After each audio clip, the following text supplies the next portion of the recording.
Dear students, today we will start the definition of closure of a set. Let A be a subset of R, then closure of A is the set containing all points of A and all limit points of A. It is denoted by A bar. In other words, the closure of A denoted by A bar is the set containing all adherent points of A. Thus, A bar equal to A union with dA or A bar equal to A union A dash. Now making illustrations with examples. Find the derived sets and closure sets of the following sets. First given is open interval a to b, second given closed interval a to b, third given half open interval a to b, half open interval a to b, fifth one 1 by n belongs to n, sixth one n set of natural number, set of integers. Similarly, q, I, r minus n, r minus z, r minus q, r minus I, and number 15, phi. Solution first, let a be open interval a to b. Let x be any real number. Case first, that is when x is less than a. That is, x is lying between the open interval a to b. Take epsilon is equal to a minus x. Now the open interval x minus epsilon by 2 to x plus epsilon by 2 is a neighborhood of x and contains no point of ab, and so x is not a limit point of a to b.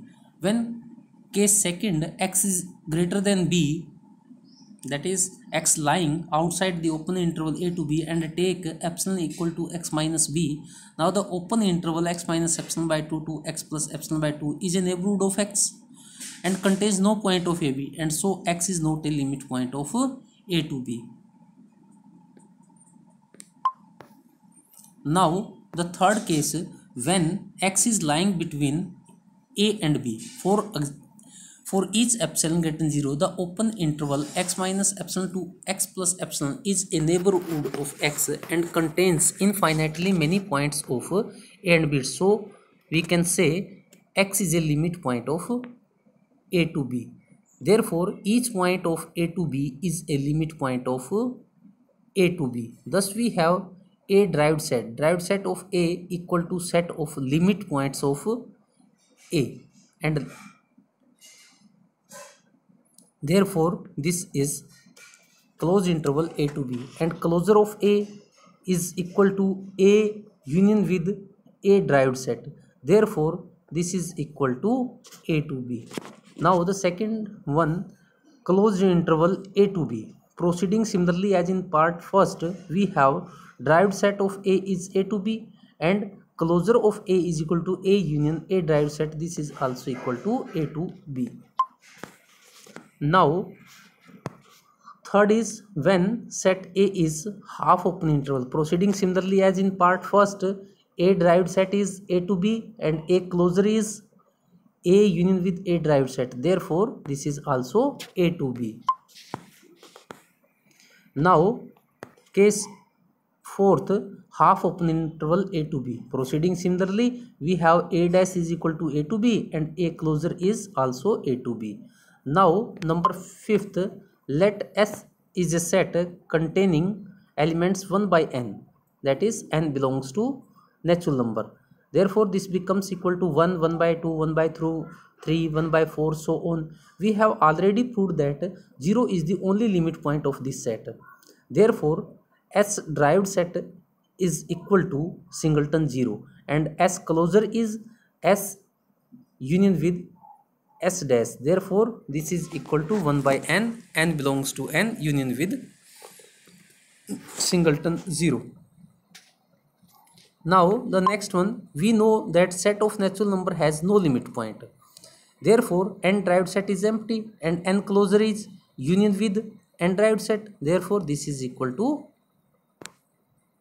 n. Now number 7th, we know that Z set of integers has no limit point, therefore derived set is empty and closure of this is equal to z. Number 8, we know that every real number is a limit point of q, therefore derived set is equal to r and closure of a is equal to q union r, that is r. We know that every point of r is a limit point of I, therefore I derived set is r and I closure is union with I, this is equal to r. Number 10th, we know that every point of r is a limit point of r, therefore r derived set is equal to r and r closure is also union with r, therefore this is r.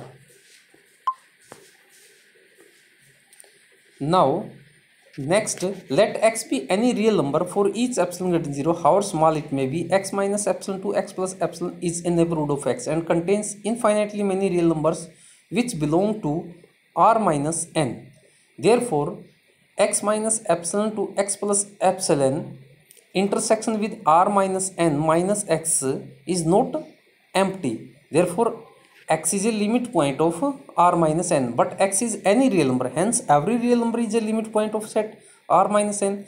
Therefore r minus n derived set is equal to r and its closure is r minus n union with r minus n derived set, therefore this is equal to r. Similarly, proceeding as above, we have r minus z derived set is equal to r minus z closure set, this is equal to r. We have already proved that every real number is a limit point of set r minus q, therefore its derived set is r and its closure is also r. Number 14th, r minus I derived set is equal to r and closure is also same. And 5th, let x be any real number as every neighborhood of x contains no point of phi, so set phi has no limit point. So therefore derived set is empty and closure set is union, therefore this is also empty. Now taking some important theorems. First theorem, a point P is a limit point of set A if and only if every neighborhood of P contains infinitely many points of A. For the proof, condition is necessary, let P be a limit point of A. Suppose that there exists some neighborhood of point P which contains finite number of points of A. Therefore, there exists some epsilon greater than 0 such that P minus epsilon to P plus epsilon contains only a finite number of points of A. If we suppose that those finite points are P1, P2, P3, Pn be such points which are different from P, let delta is equal to minimum of the distance between P and P1, P2, Pn. Therefore, delta is between 0 to P minus Pi for I is 1 to n. This implies P minus delta to P plus delta is a neighborhood of P and contains no point of A other than P. This implies P is not a limit point of A, which is a contradiction. Thus our supposition is wrong. That is, every neighborhood of P contains infinitely many points of A. Now condition is sufficient. Suppose that every neighborhood of P contains infinitely many points of A. This gives that every neighborhood of P contains at least one point of A different from P. Hence P is a limit point. Next theorem, if A and B are subset of set of real number, then first A is subset of B. This implies A derived set is subset of B derived, and A union B derived is equal to A derived union with B derived. Third is A intersection B derived set is subset of A derived intersection B derived. Show by an example that A intersection B derived set is not equal to A derived intersection with B derived. For the proof of first, let A is a subset of B. We have to prove that A derived is subset of B derived. Now let X be any element of A derived set. This implies X belongs to A derived. This implies x is a limit point of set A. Using the definition here, therefore for every epsilon greater than 0, x minus epsilon to x plus epsilon is a neighborhood of point x and contains infinitely many points of A. Also, A is a subset of B, thus x minus epsilon to x plus epsilon is neighborhood of point x and contains infinitely many points of B. Therefore, this implies x is a limit point of set P and so x belongs to B set. Since x is arbitrary point of A derived set and this implies that x also belongs to B derived set and so A derived will be subset of B derived.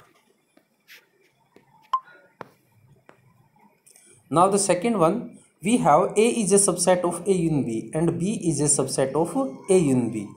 From first result, therefore A derived is subset of A union B derived and B derived is subset of A union B derived. This implies their union will also be the subset. A derived union B derived is subset of A union B derived, marking this as number 1. Now the converse part, let x be any element of A union B derived. Implies x belongs to A union B derived. This implies x is a limit point of A union B. And using here definition for limit point, every neighborhood of x contains a point y belongs to A union B which is not equal to x. This implies every neighborhood of x contains a point y belongs to A or y belongs to B which is not equal to x. This implies x is a limit point of A or x is a limit point of B. This implies x belongs to A derived or x belongs to B derived. This implies x belongs to their union. Thus x belongs to A union B derived implies x belongs to A derived union B derived. Hence A union B derived is subset of A derived union B derived, marking this as number 2. Now from first and second we conclude that both are equal. Now the third result, we have A intersection B is subset of A. This implies A intersection B derived is subset of A derived, marking this as number 1. A intersection B is subset of B implies A intersection B derived is subset of B derived. From first and second, A intersection B derived is subset of A derived intersection B derived, marking this as number 3rd. Now taking example, let A is equal to 1 to 2 and B is equal to 2 to 3. A intersection B is empty. A intersection B derived is also empty. A derived is 1 to 2, B derived is 2 to 3 and their intersection is 2. This shows that A intersection B derived is not equal to A derived intersection with B derived. Now next result, a finite set has no limit point. For the proof, let A be a finite set. Suppose that set A has a limit point P. Since using the definition for here limit point, every neighborhood of P contains infinitely many points of A, which is not possible as A is finite set. Therefore, P cannot be a limit point of set A. Hence, a finite set has no limit point.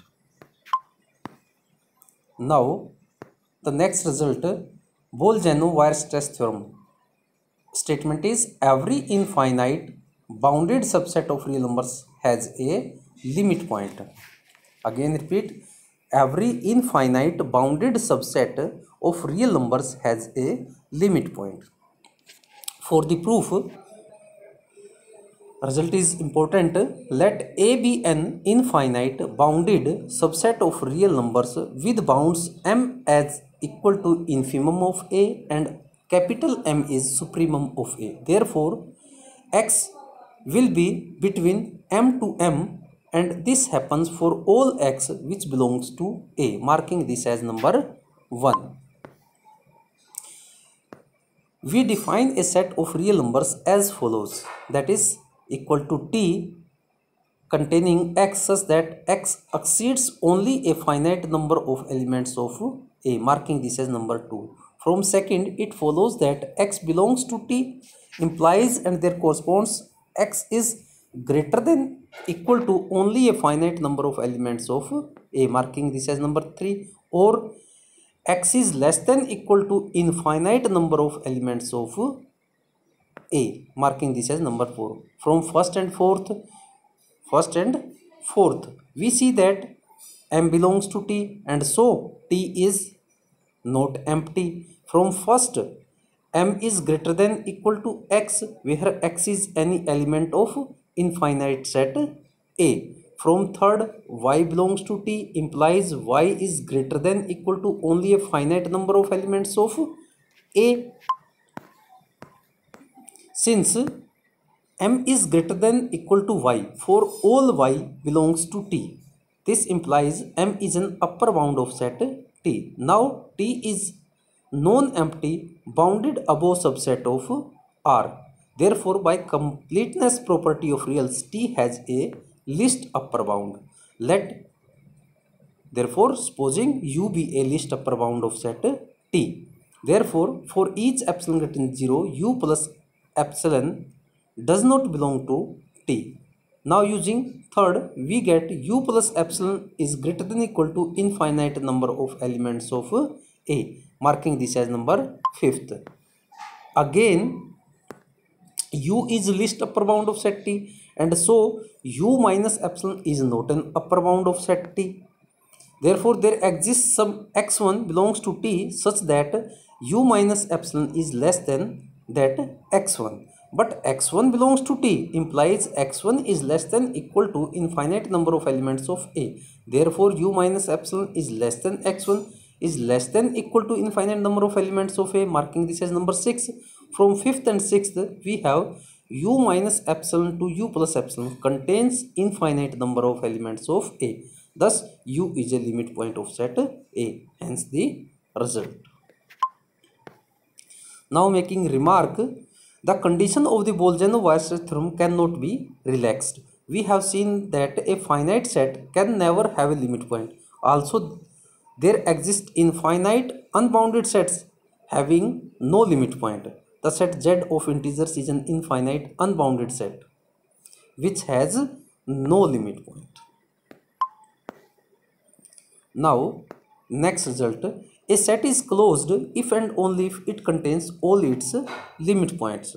For the proof, let A is a subset of R be a closed set. Implies and there corresponds A complement is equal to R minus A is an open set. Implies and correspondence R minus A is neighborhood of each of its points. Implies and corresponds for each x belongs to R minus A, there exists epsilon greater than 0 such that x minus epsilon to x plus epsilon is a subset of R minus A. Implies and correspondence x minus epsilon to x plus epsilon intersection with A will be empty. Implies and correspondence x is a not a limit point of set A for all x belongs to R minus A. Implies and their correspondence x does not belongs to a derived set for all x belongs to R minus A. Now, implies and their correspondence x does not belongs to a derived for all x belongs to R and x does not belongs to A. Implies and correspondence a derived set is subset of A. Implies and correspondence A contains all its limits points. Now, the next result is the derived set of any set is a closed set. Let A dash be a derived set of set A and A double dash be a derived set of A dash. To prove A dash is a closed set, case first, when A double derived is empty, therefore A double dash is subset of A dash as A dash contains all its limit points, therefore A dash is a closed set. Case second, when A double dash is not empty, let P belongs to A double dash implies P is a limit point of A dash. Using the definition for limit point here implies for each epsilon greater than 0, P minus epsilon to P plus epsilon is a neighborhood of point P and contains at least one point P1 say of A dash, that is P minus epsilon to P plus epsilon intersection with A dash minus singleton P is not an empty. This implies P1 belongs to A derived set.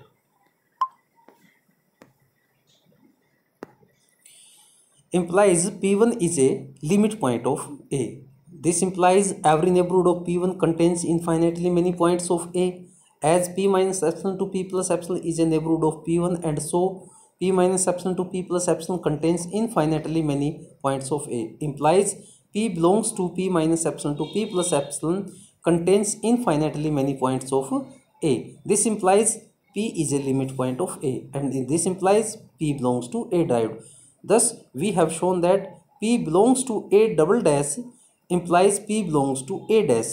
Therefore, P A double dash is subset of A dash, implies A dash contains all its limit points. Hence, A dash is a closed set.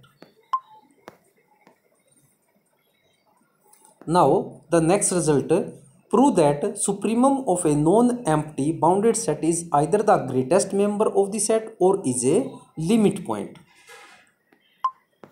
Now the proof is, let A be a non-empty bounded subset of R. Therefore, by completeness property of reals, set A has supremum, say that is U. This implies X is less than equal to U for all X belongs to A. If U belongs to A, then U is greatest member of A. If U does not belong to A, then for each epsilon 0, U minus epsilon is not an upper bound of A. Therefore, there exists some x1 belongs to A such that U minus epsilon is less than x1, and this is less than U, and U is less than U plus epsilon. This implies U minus epsilon to U plus epsilon is a neighborhood of U and contains a point x1 belongs to A and which is not equal to U. Hence, U is a limit point of set A.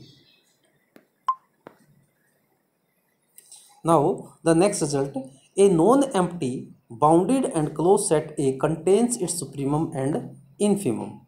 For the proof, since A is a non-empty and bounded above, therefore by completeness property of reals, set A has a supremum. Let U be a supremum of set A. If U belongs to A, then the result is proved. If U does not belongs to A, then for each epsilon greater than 0, U minus epsilon is not an upper bound of set A.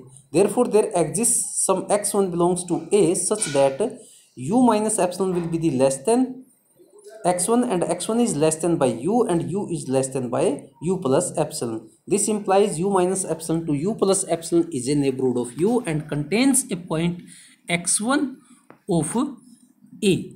This implies U is a limit point of set A, but A is closed, so A contains all its limit points. Therefore, U belongs to A, hence A contains supremum.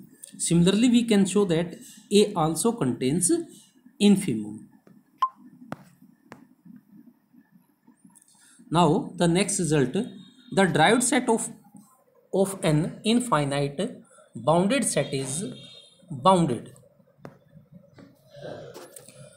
Let A be an infinite bounded subset of R.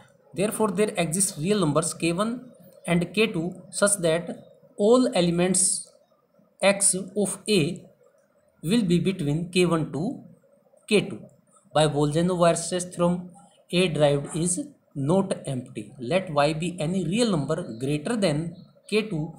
Therefore, k2y plus 1 is a neighborhood of y and contains no member of A, as k2 is greater than or equal to x for all x belongs to A. This shows that y is not a limit point of A.